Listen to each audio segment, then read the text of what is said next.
Hello everyone, welcome back to the channel. So आज हम सबसे इम्पॉर्टेंट चीज को डिस्कस करने वाले हैं, जो है हमारे प्रीवियस ईयर के question paper principles of management subject के। आप सभी को जानकर अत्यंत खुशी होगी कि आपका जो प्रिंसिपल्स ऑफ मैनेजमेंट सब्जेक्ट है, आपका कोर्स है, इसके सारे यूनिट्स मैंने कवर कर लिए हैं मेरे चैनल पे। सो आपको किसी भी तरीके से कोई भी टॉपिक को समझना हो, जल्दी जाके आप उसको क्लियर कर लीजिए, क्योंकि तभी जाके आप अपने PYQs को करने के लिए सक्षम होंगे, कैपेबल होंगे। तो प्लीज यहाँ पर आने से पहले पहले की चीजों से क्लियर हो जाइए, कंसेप्ट को क्लियर कर लीजिए और यहाँ पर आके देखिए कि आपको कितना आता है उनसे सीख कर। एंड आई एम श्योर जिसने मेरी यूनिट 1 से लेके यूनिट 6 तक सारी वीडियोस को अच्छे तरीके से देखा है, उसके लिए एग्जाम बहुत ही ज्यादा सिंपल, आसान होने वाला है। क्लियर? तो चलिए बिना किसी देरी के आज हम शुरू कर रहे हैं PYQ।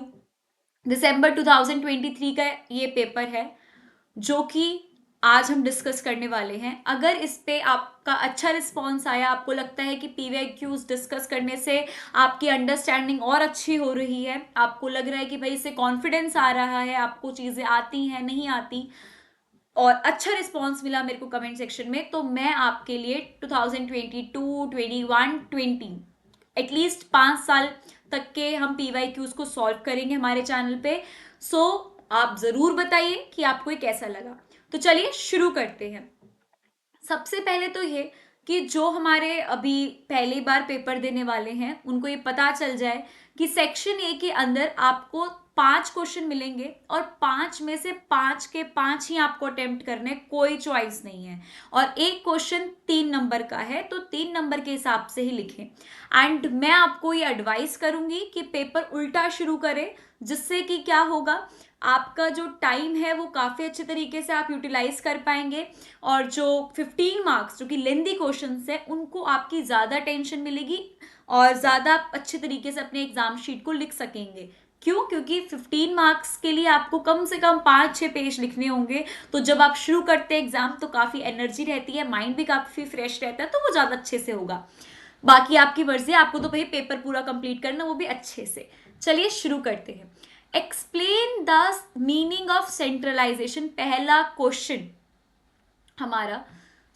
आपने ये चीज यूनिट 1 यूनिट 2 में ही पढ़ ली होगी कि भाई सेंट्रलाइजेशन किसको बोलते हैं। तो मैंने आप सभी के लिए एक छोटा सा रोड मैप जिसे कहते हैं बनाया इन सारे आंसर्स के लिए। तो आप इनसे यहाँ पे क्या ले सकते हैं, हम एक आइडिया ले सकते हैं कि हमने अपने आंसर्स को कैसे लिखना है। देखो 3 मार्क्स का है तो मैंने ज़्यादा चीज़ें कवर नहीं करी हैं, आप लिख सकते हैं। सेंट्रलाइजेशन का मतलब आपको पता है कि जब किसी एक के हाथ में सारी पावर्स होती हैं तो हम उसको सेंट्रलाइजेशन बोलते हैं। Centralisation refers to the concentration of decision making authority and control with a specific central entity और ऑर्गेनाइजेशन। फॉर एग्जाम्पल बिजनेसमैन, एक शॉपकीपर है, उसकी पूरी उसका बिजनेस उसका है, सारी जो भी डिसीजन मेकिंग अथॉरिटीज है वो एक सिंगल आदमी के हाथ में है, जिसको हम बोलते हैं सेंट्रलाइजेशन। तो इसके अंदर कोई कोई हमारी वो भी आ सकती है, गवर्नमेंट भी आ सकती है किसी कंट्री की, और साथ ही साथ हमारे स्मॉल बिजनेसेस भी आ सकते हैं। तो सेंट्रलाइजेशन का मतलब आप ये लिख सकते हैं। क्लियर? आइए सेकंड क्वेश्चन को देखते हैं, और इस तरीके से हम अपने पूरे पेपर को सॉल्व कर लेंगे। कोई डाउट होगा तो आप फिर भी पूछ सकते हैं। What is meant by administrative management? Administrative management क्या होता है? It is a branch of management that focuses on the organisation and coordination of various administrative function, जो कि सारे आपके ऑर्गेनाइजेशन के फंक्शंस को मैनेज करता है, कंट्रोल करता है, ध्यान रखता है। वो आपका एडमिनिस्ट्रेटिव है। आपको पता होगा एडमिनिस्ट्रेटिव क्या, जो मिनिस्ट्रेशन मतलब एडमिनिस्ट्रेटिव के डिपार्टमेंट में रहे, जो कि हर चीज का कंट्रोल रखे कि प्लानिंग फंक्शन सही से हो रहा है, organising, directing, controlling and all. तो इन सब का ध्यान रखने वाला ये एडमिनिस्ट्रेटिव एक्टिविटीज जिनको हम बोलते हैं, ये किसके हाथ में है?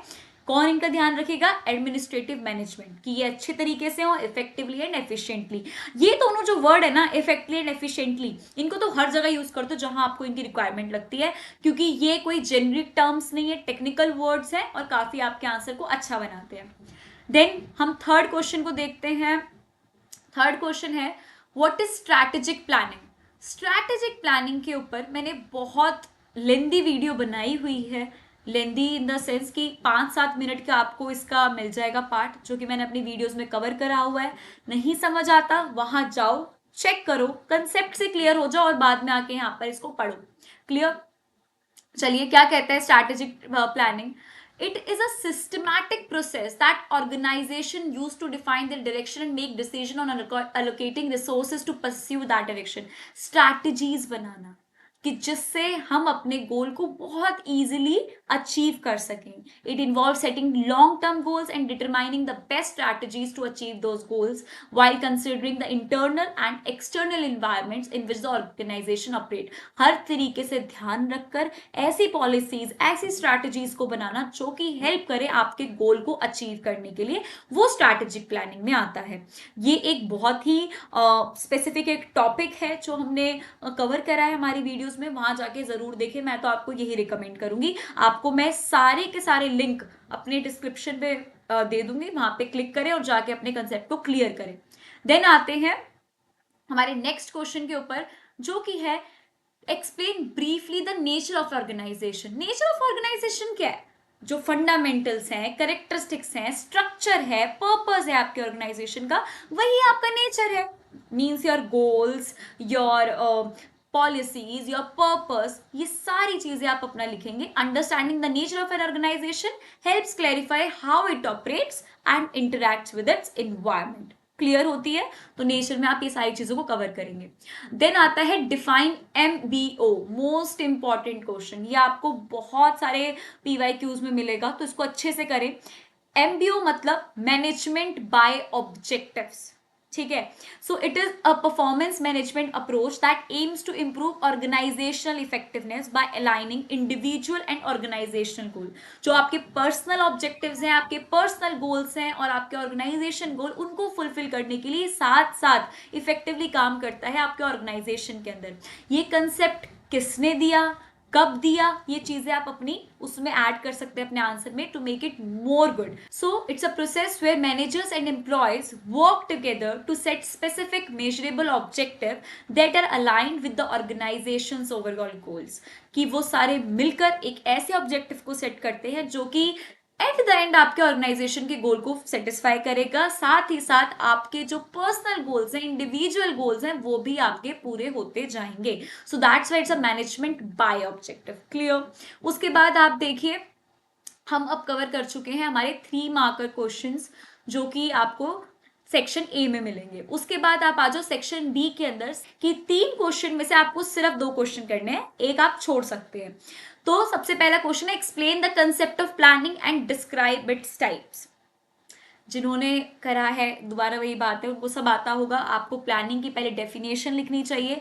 देखिए, मैं आपको अपने चैनल पे सबसे पहले तो ये दिखा देती हूँ कि हमने प्लानिंग कहाँ पर करा है. ठीक है? सो आपके लिए ईजी हो जाए कि हमने कैसे कैसे सब कुछ करा है. नेचर ऑफ मैनेजमेंट के अंदर जब हमने बात करी है तो हमने प्लानिंग की बात करी थी, लेकिन जो उसका हमने वास्ट एक्सप्लेनेशन देखा वो आपको मिलता है POM की यूनिट 3 पार्ट 1 के अंदर, जिसमें प्लानिंग, उसकी लिमिटेशंस, उसके लेवल्स, उसके टाइप्स, सारा मटेरियल आपको सिर्फ और सिर्फ 17 मिनट के अंदर समझने को मिल जाएगा. तो आप इसको देखिए, और अगर आपको और लगता है कि भाई आपको मीनिंग भी इतना क्लियर नहीं है, तो इसके पार्ट 1 पे आ जाइए, जिसमें मीनिंग, इंपॉर्टेंस एंड प्रोसेस तीनों चीजें कवर है. तो ये दोनों पार्ट मिलकर मतलब with in half an hour आप अपने 7.5 के आंसर को बहुत अच्छी तरीके से प्रिपेयर कर सकते हैं. क्लियर होती है यहाँ पे चीज? सो इसको भूले ना और इसको जरूर करके जाएं. और आपको मैं एक बता देती हूँ कि स्ट्रक्चर कैसा रहेगा. डेफिनेशन, इंपॉर्टेंस, कैरेक्टरिस्टिक्स, उसके स्टेप्स और डिफरेंट टाइप्स ऑफ प्लानिंग, जो कि मैंने आपको बताया कि वीडियो में कवर है, तो वहां से जाके आप इसको रेफर करें. Strategic planning, tactical planning, operational, contingency, ये सारी चीजें आपके वहां पर अच्छे से आपको देखने को मिल जाएंगी.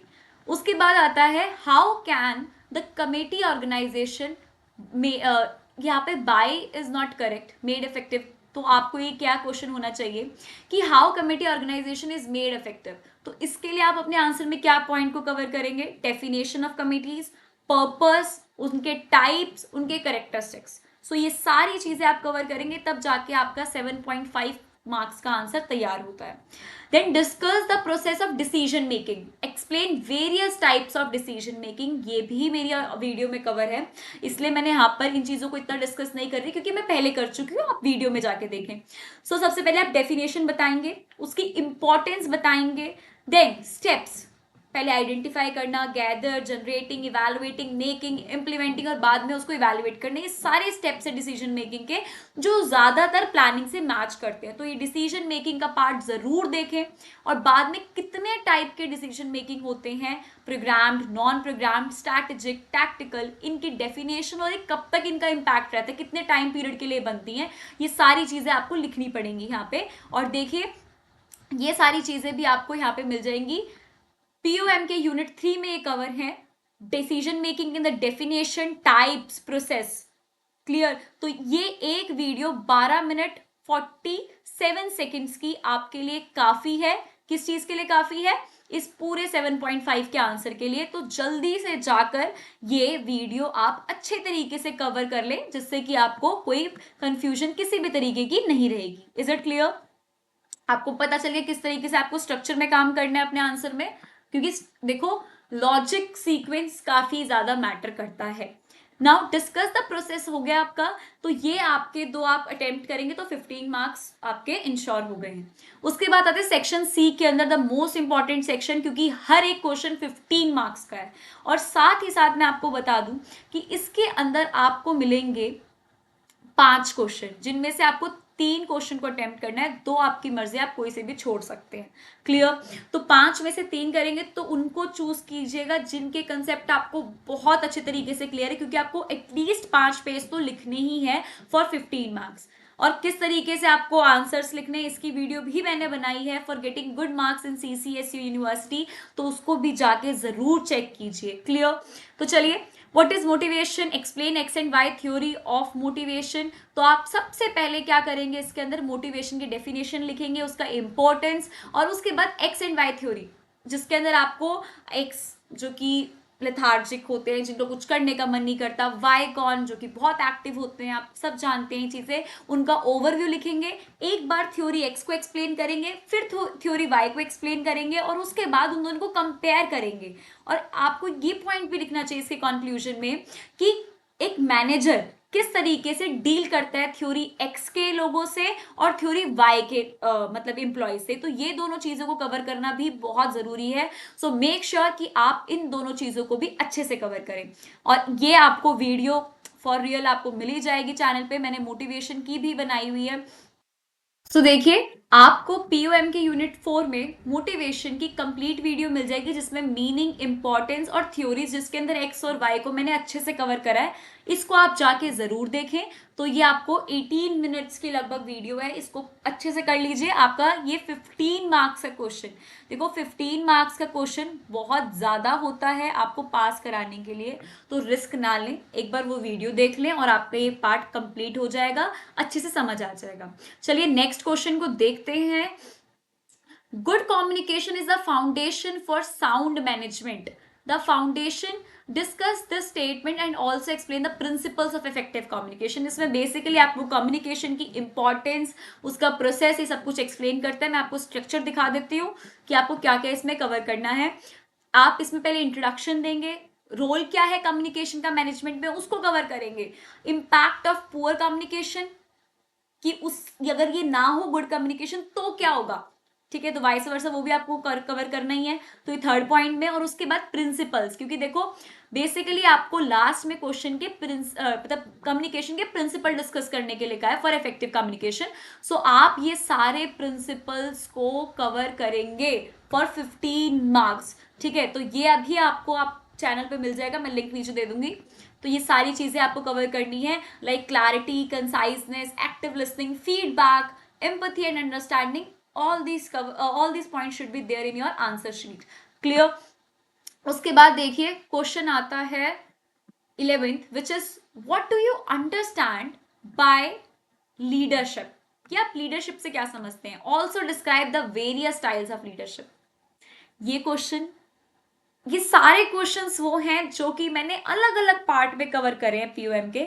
पार्ट में जाओ, आंसर समझ आ जाएगा और पूरा वही लिखना है 15 मार्क्स का। एक video is enough for the 15 marks, तो प्लीज चांस मत लेना, ठीक है। सो देखिए इसमें आपको क्या क्या करना है। सबसे पहले तो आप डेफिनेशन देंगे लीडरशिप की, उसकी इंपॉर्टेंस को बताएंगे, उसके करेक्टरिस्टिक्स, बाद में वेरियस स्टाइल्स ऑफ लीडरशिप जिसमें ऑटोक्रेटिक आता है, डेमोक्रेटिक आता है, लेजिस्फेयर आता है। ये 3 को कवर करेंगे, काफी है, वरना बहुत सारे होते हैं, हमें सबसे लेना देना नहीं है, ना ही प्रोफेसर को होगा जो चेक करेगा। आपको सिर्फ ये 3 एक्सप्लेन करने अच्छे से, इनकी डेफिनेशन, इनके करेक्टरिस्टिक्स, इनके एडवांटेज डिसएडवांटेज सब कुछ चैनल पे कवर है, जाके जरूर चेक करें, ठीक है। उसके बाद देखिए क्वेश्चन आता है next, define strategy, also describe the steps taken in the formulation of strategy.